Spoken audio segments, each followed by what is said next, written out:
Good morning. Gentlemen, all protocols to be observed. Will we be able to show the few slides that I had?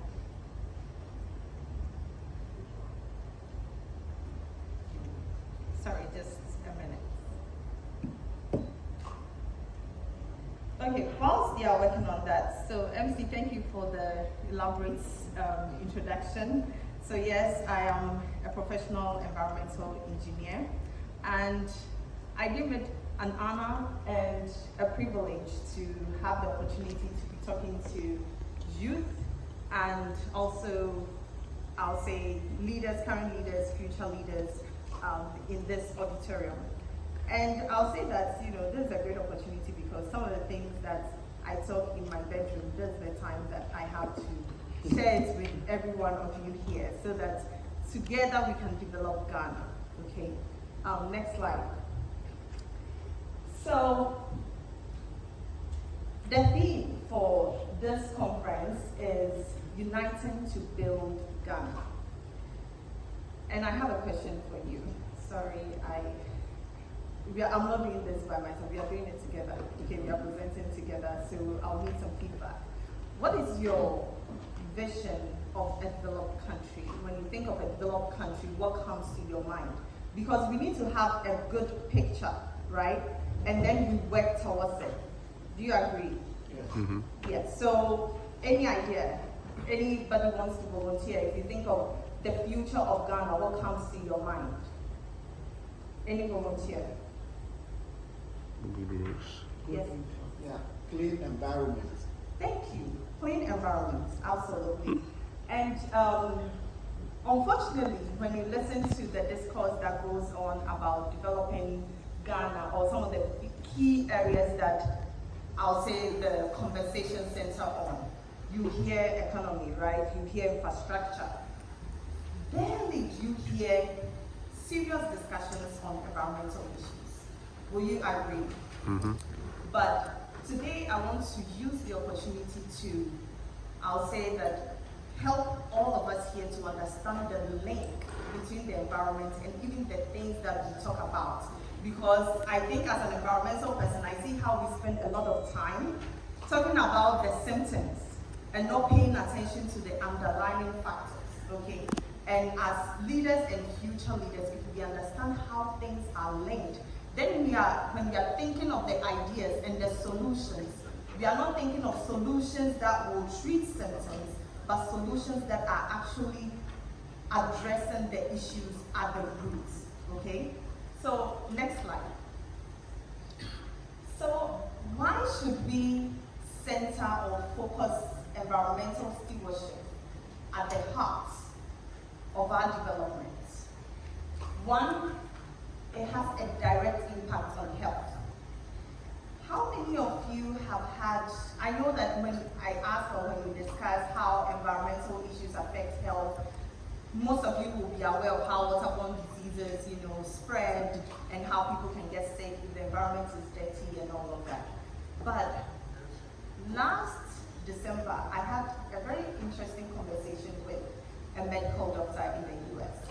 I had a surgery, and it was a major surgery, and guess what? I was told that I would only spend a night in the hospital and be discharged the next day.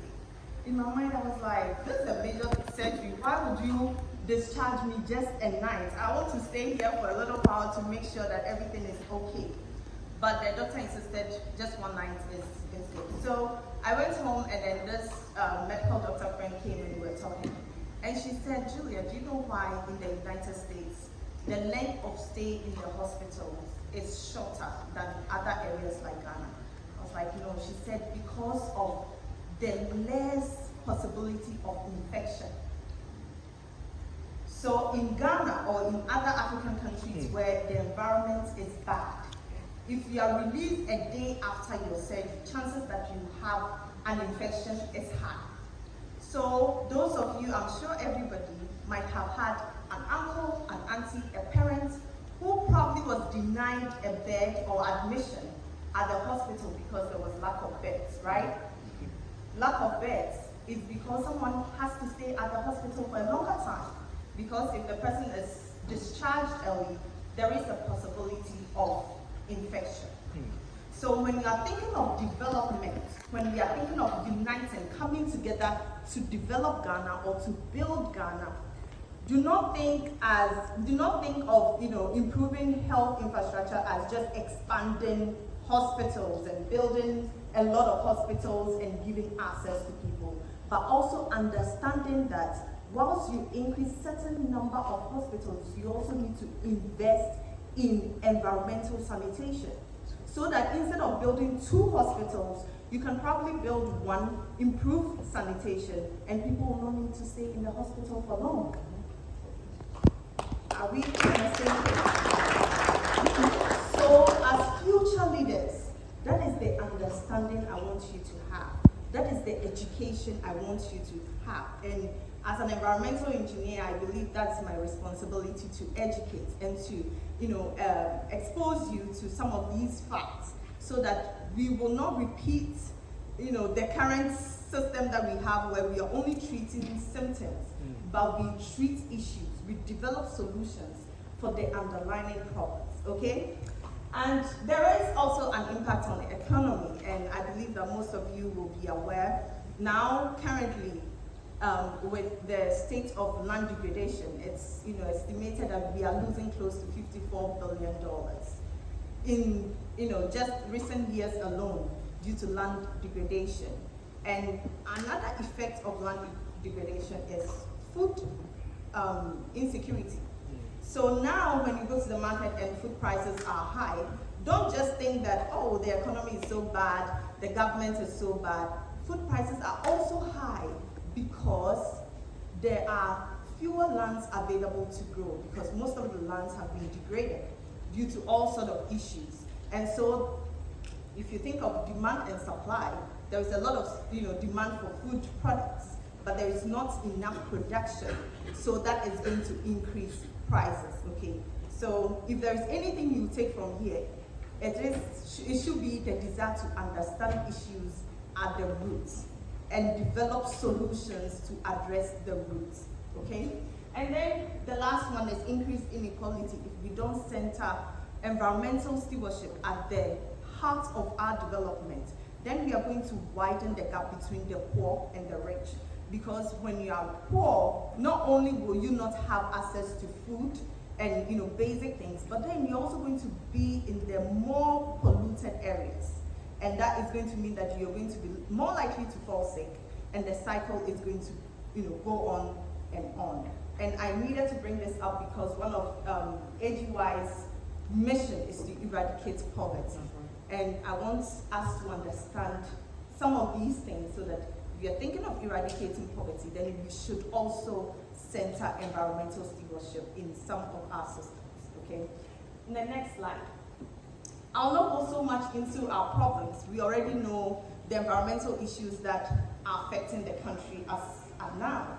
I'll only just talk a little bit about Galamsey, just because it impacts a lot of things, okay? Our health, food, etc. But one key thing that I want you to know is that if you're in Accra, one thing I've realized is, people in Accra think Galamsey is, in the Ashanti region and the Western region. It doesn't concern anybody here. But it's affecting the cost of your food, and it's affecting the quality of your food. It's going to affect your access to water.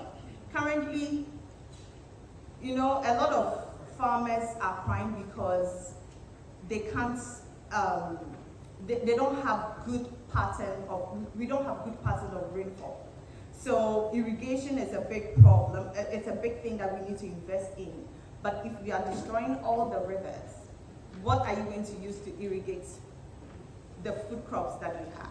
Just think about it. Next slide. As I said, I will not dwell so much on the problems, but I want to leave you with solutions. And I think as a country, we are at a very good spot because, there are people who have done this many years ahead of us. We have a lot of developed countries to learn from. We are now developing. We don't need to repeat mistakes. We don't need to even reinvent the wheel.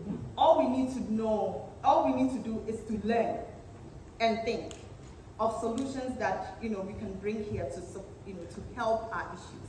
I use this opportunity to highlight the opportunity to learn from history. So in the United States, if currently you see clean waterways, clean rivers in the United States, it didn't happen by chance. Something happened. When US was, in the industrialization stage, when people want to make business, people want to produce things, right? Nobody was thinking about the environment, so they were just polluting the rivers, they were discharging waste into the rivers and all of that. So most rivers in the US at some point were all polluted. This was in, let's say, within 50 years. Now, what triggered US to act was this river right here. The river, Cuyahoga River in Cleveland, Ohio. What happened? Most of the industries in Ohio were just polluting the river. And one day, just a spark of fire fell in the river, and the river caught fire. You can Google it. The burning river. Big river that caught fire because it had a lot of petroleum, discharged into it, a lot of oil and all of that stuff. So that really, angered a lot of activists to say that, hey, we need to do something.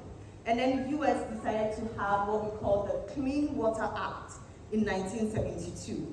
And they decided that we are going to be stewards of our waterways. We are going to bring together policymakers, scientists, engineers, technologists, and we're going to develop solutions to treat our waterways. And 50 years later, the river is clean and people can, they can use it for tourism and people can play in it. And what that also means is that 50 years, how many of you have an uncle who is 60, 70 years, or a parent who is 60, 70 years? I'm sure many of you do, right? That means that in a lifetime. So do not lose hope. With all the issues we are having with Galamsey and all of that environmental issues, I'm using this as an example for you to know that it can be done in a lifetime. All we need is the will. And remember, they brought together policymakers, engineers, technologists, right, scientists. So we need everybody's contribution. And so when you're thinking of the solutions, you need to think of, okay, who can you bring on board?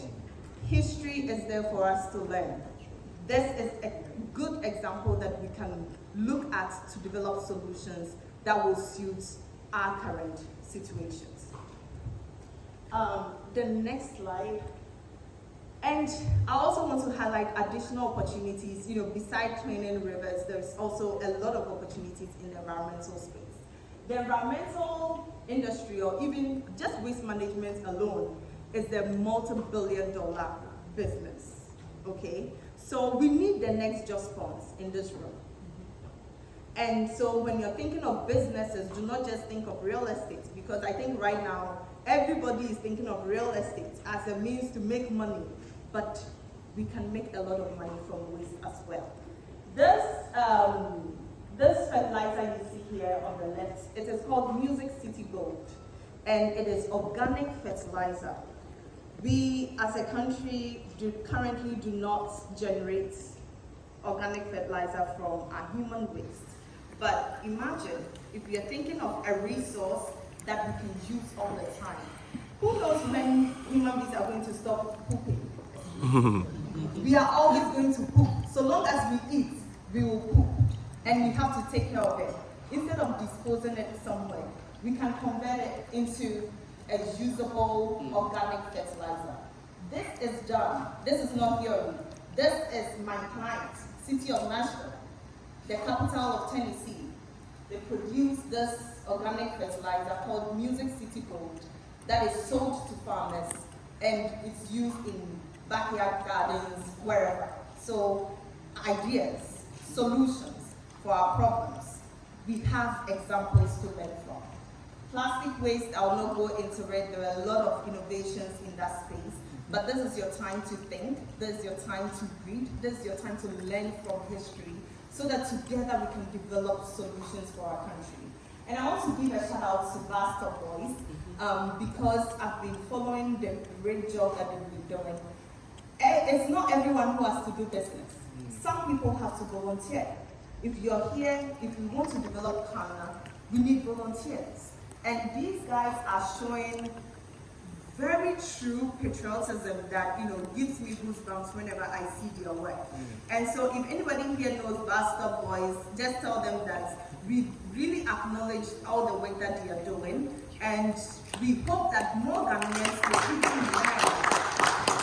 We hope that more Ghanaians will even learn from what they are doing. And imagine if we had 10 Basta Boys. Imagine the impact that it will have on our environment. And not only do we need the volunteers, we also need people who provide service. So even the things that Basta does, another group can also come together to offer that service, maybe at a fee. That is also a business idea, and that is something that we need. So in conclusion, I would like to say that, of course, we want to develop, sure, but we don't just want to develop without thinking of sustainable ways of developing. We need to center environmental, sanitation in everything that we think of doing. It has business opportunities. It also has a lot of implications that helps us understand our problems at the roots so that we can develop solutions for the root causes. Thank you very much.